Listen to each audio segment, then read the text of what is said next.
Yes, I returned from Atlantic City this morning, and I stayed in Atlantic City. I wrote a piece um, called Notes of the Urban Nomad, Prelude and Canticle, Atlantic City 2011. And I wanted to, I did record the piece in Atlantic City, and I uploaded it onto YouTube, but it was no good because you couldn't hear it. So therefore, I have to record it now here in the backyard, which is technically still on location, but it was just irresistible thought. I had an irresistible thought, so rather than come straight home, I stayed in AC. I didn't get on the bus. I had some seafood. And not being in a hurry is a good place to be. Not being under pressure. And I decided to celebrate. It was Columbus Day, so I decided, and also Thanksgiving Day in Canada. So I decided to celebrate a little bit and take my time. So I have this piece here, Notes of the Urban Nomad. I'm sitting there waiting for the bus that I didn't get on anyway, and this greaser Vinnie Barbarino type comes and he starts asking, 50 cents per cigarette? I want to buy a cigarette off you 50 cents. That typical bum bullshit. But, then he gets in this late model, like brand new SUV, gray, and he drives off. And he's in front of the fucking Rite Aid. Come on. Well, give me a break here, okay? He can't afford, he's got a fucking SUV, and he can't afford to go into Rite Aid and buy a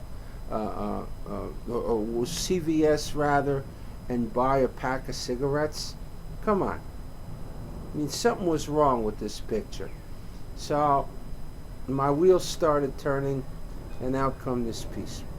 Okay, it's called Notes of the Urban Nomad, Prelude and Canticle, Atlantic City, 2011. Prelude. A fit 50s greaser type approaches me at the bus stop. The devil is in his tails.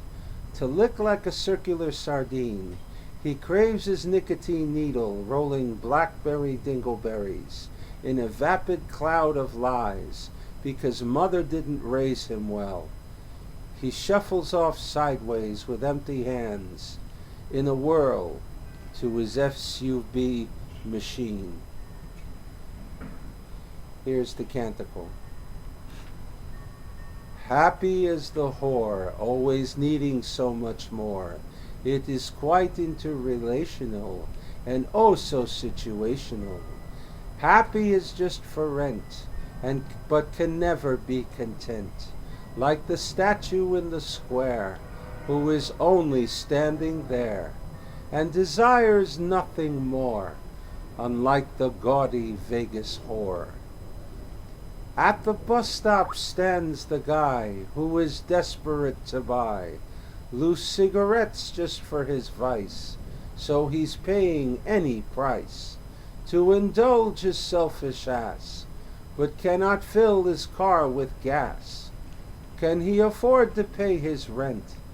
Not unless he is content, like those pigeons after dark who crap on statues in the park. But the statues are content and never need to pay the rent.